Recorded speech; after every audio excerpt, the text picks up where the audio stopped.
buffoonery without me? Sorry, Sam. I just couldn't wait for you, and the kids got here already. November is just too exciting of a month. If I waited for you, we would run out of time for all the fun. But I really can't wait for this Thanksgiving. Me too. In my house, we go around the dinner table and announce what we're thankful for. My family does that too. That's why right now I'm writing a list of all the different people that I'm thankful for. Are you almost done? No, I'm far from it. I want to get everybody on my list, you know? Mm-hmm. Right now it's just my grandparents, my parents, and C.H. Summer. Wait, who's C.H. Summer? Only the turn of the 20th century businessman who introduced peanut butter to the world. It hasn't been him. We'd just be eating jelly sandwiches, and jelly sandwiches are disgusting. Well, that would be sad. I love PB&J. But, Joe, you really do have a long way to go with that list if you're going to get that far into it with who you're thankful for. Let me help you out.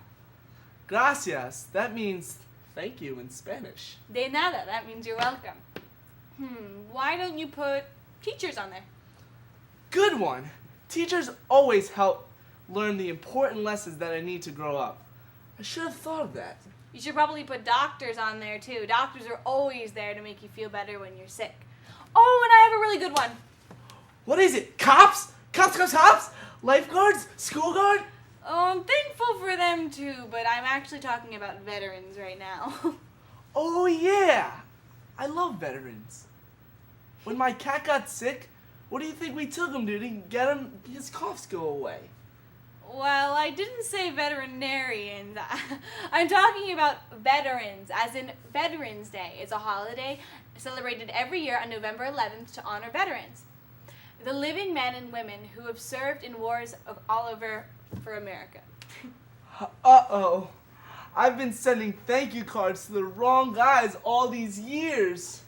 Of course, veterans deserve a spot on this list. Mm-hmm. There are surviving veterans in the United States from every war that America was in that took place during the past century or 100 years. The first war of the 20th century for America was World War I. In the United States, there's only one surviving veteran of World War I, and he is 109 years old. His name is Frank Buckles. The war started in the summer of 1914 in Europe. The United States joined the war in 1917, and then in 1918, the war was won on the 11th hour of the 11th day of the 11th month, and that is why we celebrate Veterans Day on November 11th. Mm-hmm. The Tomb of the Unknowns in Washington, D.C. is dedicated to the men who served in World War I, but did not live to see the end. It was called the War to End All Wars at that time. But today, we all know that it wasn't. Men have served for our protection in many wars since then. The next war was World War II, which started in 1939 in Europe. American men served in the war with the other good guys, Britain and Russia, against Germany, Italy, and Japan, the bad guys. Eventually, the bad guys gave up, which gave our country another victory and sent our boys back home to become honored veterans. Many World War II veterans are still alive today. And you've probably met some. They'd be about the same age as your grandparents. Hey, maybe your grandparents are even veterans themselves. And let's not forget about the Korean War. Mm-hmm. It started in 1950 and ended in 1953. The United States fought for the United Nations and what is now known as South Korea for a fair government. The bad guys were the Soviet Union, China, and what we now know as North Korea. Eventually, both sides of the war became too worried about the danger of the war would cause to the rest of the world, and Korea was divided into two countries, North and South Korea. This ended the war and gave the United States more veterans. The next war the United States was part of was called Vietnam, named after the country it was mostly fought in. Once again, the USA was fighting for another group of people to live the way they wanted to. The bad guys were the Viet Cong. Unfortunately for the USA, the Viet Cong were used to fighting in the jungle. The USA sent the troops back home in 1975 because of their struggle with the jungle. Today, there is a very popular Vietnam Veterans Memorial in Washington, D.C. It is a wall on which the names of every man lost in Vietnam is carved. Veterans of Vietnam often visit to pay their respects to their lost fellow servicemen. And last but not least, the Gulf War is the name of the ongoing conflicts between the United States and Middle East. Every day, Americans like you can feel safe and protected because of the people fighting for us over there. Everyday soldiers return home from the Middle East to become honored veterans, while a new group replaces them in the Middle East to serve America. So then it's a good thing you have veterans on your list of people that you're thankful for now. It'd feel wrong without them. People who serve in the military are the reason why the United States of America is a free country, where we can think, talk, and dress however we want to. Veterans have really helped America out of some sticky situations. They sure have! And speaking of sticky situations, did you know that every day Americans eat 3 pounds of peanut butter every year? In total, that means America eats about 500 million pounds of it altogether. That's enough peanut butter to fill the Grand Canyon. Seriously, who doesn't love it? Well, actually, Joe, some people don't eat peanut butter. Like people who can't because they're allergic to it. Or, believe it or not, some people don't like the taste. Am I right? That's okay, though, because I can think of another sandwich that's just as easy to make without peanut butter and jelly and is just as delicious. I have a great idea then. You should teach the kids at Kids Order how to make turkey sandwiches. Okay, let's head over to the kitchen then. So Sam, what is this amazing sandwich you're going to teach me how to make? Well, Mariah, it's a sandwich that tastes great and is a source of protein, but does not have peanut butter on it. It's easy to make and it's especially popular at this time of year. I know, it's a turkey sandwich. Around Thanksgiving, there's always a turkey in my house, usually leftover from Thanksgiving dinner. Exactly. What you'll need to make an everyday turkey sandwich are 2 slices of bread, turkey, mayonnaise, and a knife. And whenever you have to use a knife, you should have an adult helping you. That's right, knives can be dangerous. First, you're going to lay the 2 slices of bread next to each other on a plate, just like you would if you were making other kind of sandwich. Then, you're going to dip the knife into the jar of mayonnaise and gently spread it on each slice of bread. We have this squeezy kind, so all we have to do is put a little bit on and spread it on each slice. Okay? Too much mayonnaise isn't good for you and makes a mess when you pick up the sandwich to eat it, so make sure you only use a little. Wait, what if you don't want to put mayonnaise on your sandwich? Well, the good thing about a turkey sandwich is that, like this country, you have freedom. If you don't want mayonnaise, you don't really have to put it on. What only makes my turkey sandwich a turkey sandwich is the actual turkey. Today, I have turkey that's left over from Thanksgiving dinner, and I'm making good use of it. Put the turkey flat onto one of the pieces of bread. Then, you have to grab the lettuce. Once again, you don't have to put the lettuce on if you don't want to. But think about it. With the lettuce, you'll have a snack with 4 food groups on it. The bread is from the grains group, the mayonnaise is from the fats group, the turkey is from the meats and proteins, and the lettuce is a vegetable. Sweet, that's so healthy. Yeah, and now we're done building the sandwich. Just put another piece of bread on top of the lettuce and turkey, then you can use your knife to cut the sandwich right down the middle. Just like this. Now we can share. Here you go.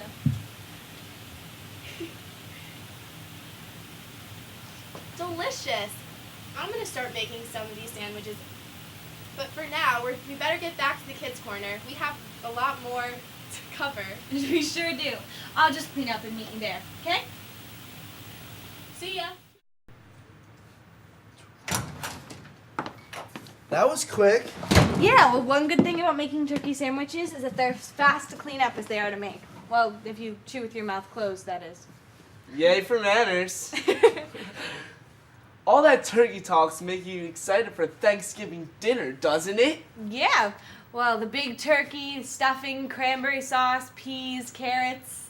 Pasta and meatballs. Really? My family's never eaten that before on Thanksgiving. Well, my family is Italian. We celebrate Thanksgiving with a little taste of where we came from. Cool. I guess anything's possible in a melting pot. Actually, I think my family makes pasta in a regular pot because it tastes better when you don't have to drink it like hot soup. Oh, Joe, of course you don't melt pasta. The melting pot is America. It's called a melting pot because of all the cultures that have come into this country and melted together in harmony. America is unique because there are so many different kinds of people living here. For example, Italians might eat pasta and meatballs on Thanksgiving, while a Mexican family living across the street serves their turkey with a special sauce called mole and roasted corn. Sometimes Indian families make curry on roasted Idaho potatoes wedges to put their own spin on a classic American food. And did I mention that my family is Lithuanian and sometimes eat kielbasa pierogies and golubki with Thanksgiving dinner? Wow! I didn't even know what those are, but I see your point. Come to think of it, I know an African American family who makes cinnamon, cumin, and ginger. Alright, from right You're there. switching so What fast. does that say? No, no. He can't Yeah, switch don't that much. switch to How do I pronounce that? Cinnamon, cumin, Cumin? ginger, and coriander. Alright, we're starting on Marcus's and going from that line. I know an African American family. Just got it. Sorry, Marcus. Yes. Go. I know an African American family who makes cinnamon, cumin, ginger, and coriander part of their Thanksgiving dinner every year. And even within these cultures, there are different ways of doing Thanksgiving. Do you know what vegetarians do on Thanksgiving? No, but I know they choose not to eat meat. So how do they eat turkey? Well, just like everybody else, they eat a lot. But instead of eating a lot of turkey, they eat a lot of salads and something called tofu, which replaces real turkey. Wow, so many different traditions on Thanksgiving, Sam. Which one will I use for my children when I grow up? You'll probably stick with Italian, right? Nah, I'm thinking of making a giant peanut butter and jelly sandwich. Don't doubt me, the world's largest peanut butter and jelly sandwich measured 40 feet long. It contained 150 pounds of peanut butter and 50 pounds of jelly. It was created November 6, 1993 in Peanut, Pennsylvania. Interesting. Go for it then. In the meantime, we better start getting ready for Thanksgiving this year. It's here soon. What? You mean like putting up Thanksgiving decorations? I think it must be time for a visit to Miss Crafty then. She's always able to help us decorate. Cool, let's go.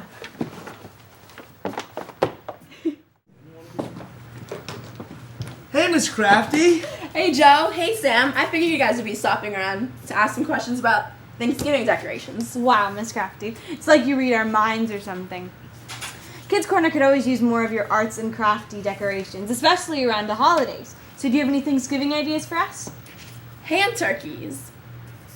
I hope that's cool, as it sounds.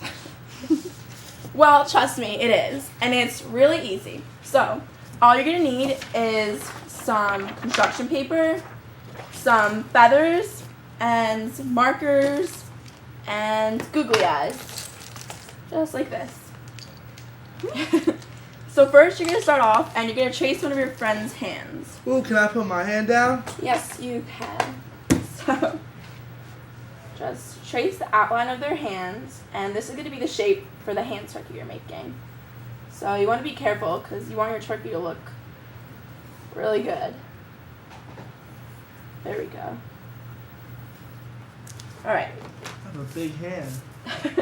After you do that, you're going to take your scissors, but be really careful, and you're going to cut out the hand.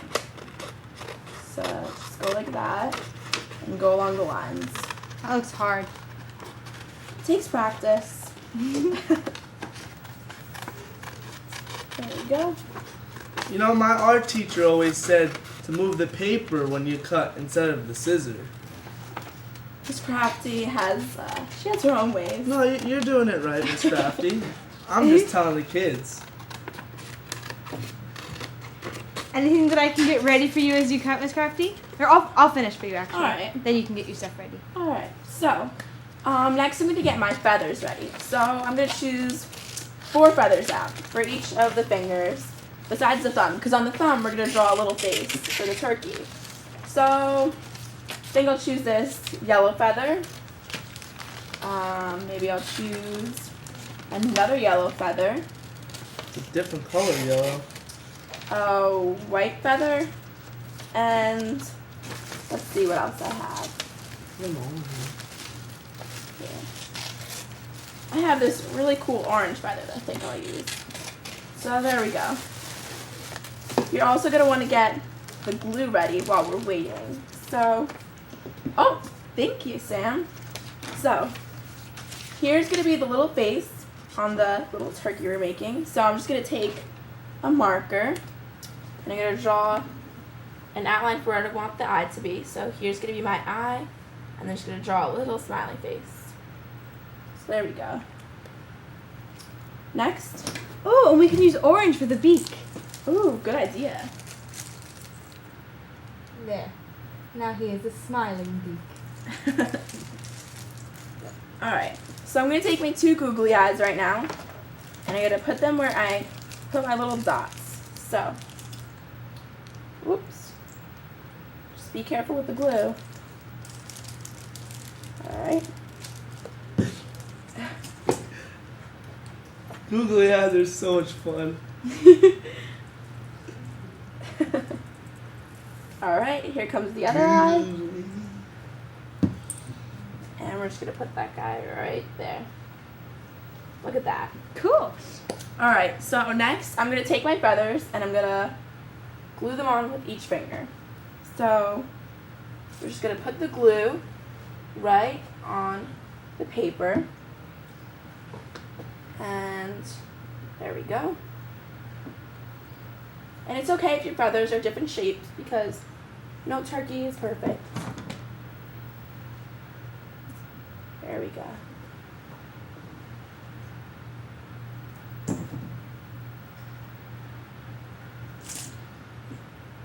That one's got a cool color pattern. Yeah, this is really cool.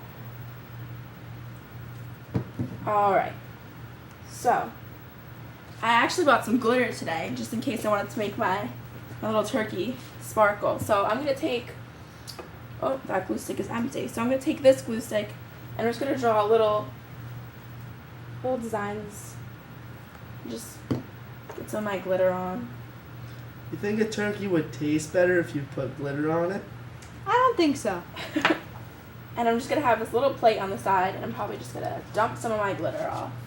At least it makes it look nice. Wow. Wow, that looks really cool.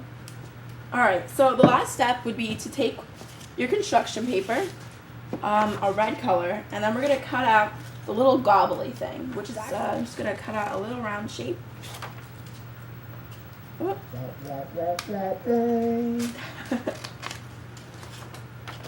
Alright. Looks kind of like a teardrop.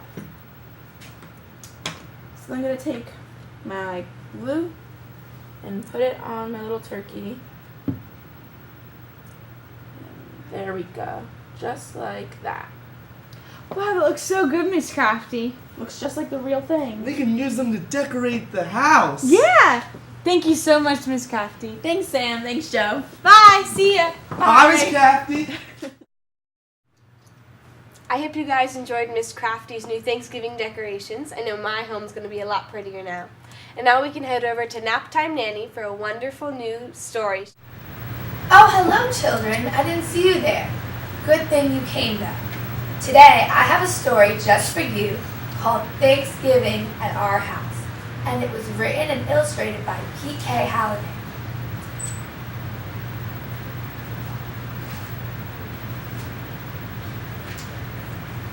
I'm glad for Thanksgiving. It's a wonderful day to count all the blessings that friends bring our way.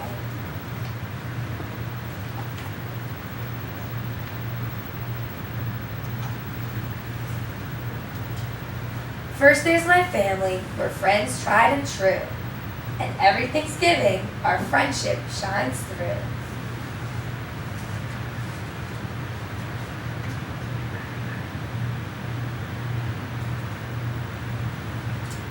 We nibble on pancakes as we watch the parades, and we dress up like pilgrims and Indian braves.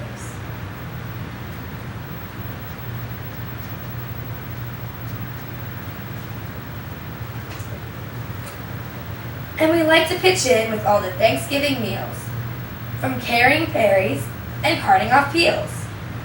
And we keep a close eye on the whipped cream and pie.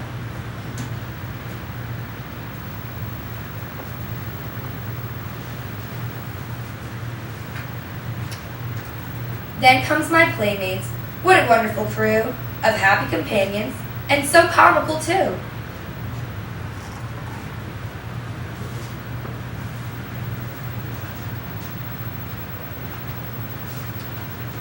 We like to go hiking in the brisk morning breeze, and we dive into piles of colorful leaves.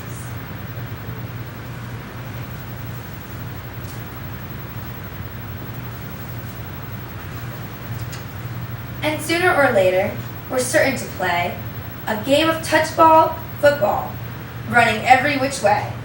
And when we're all done, we collapse from the fun.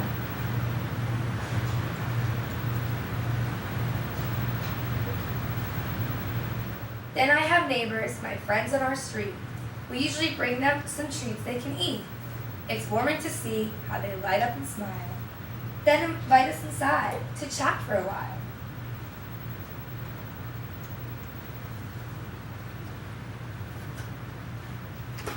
But with eyes on the clock, we go down the block.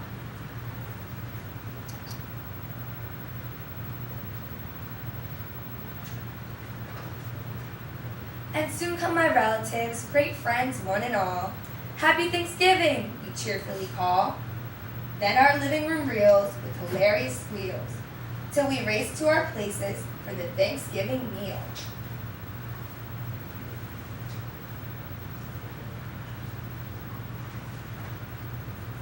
And it never is long before we break out into song.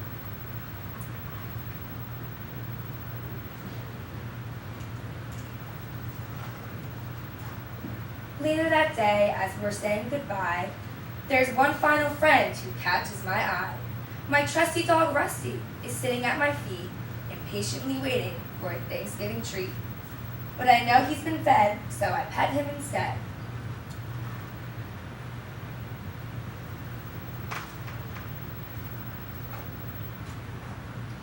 Yes, Thanksgiving offers some wonderful ways to appreciate friendships that brighten our days. So I'm grateful for blessings that just never end, but mostly I'm thankful for all of my friends. Well, wasn't that a great Thanksgiving story? I mean, honestly, it's one of my favorites. So Joe and Sam, back to you. Bye-bye, kids. Thank you, Naptime Nanny, for that wonderful new Thanksgiving story. It's sure one of my favorites now. And now we're going to head over to the Randolph Pound so you can see a kitty and a bunny that are looking for some special new homes. See if you're interested.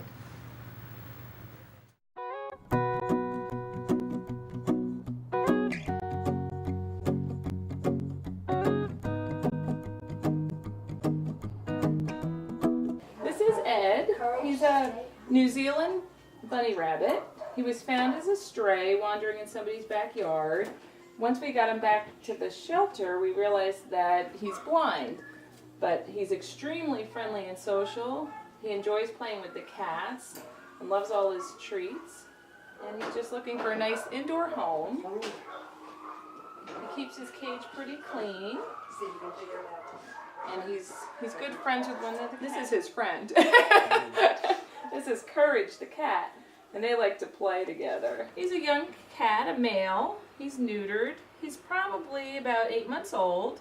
He's a lot of fun. He loves to play and run around. He's very social.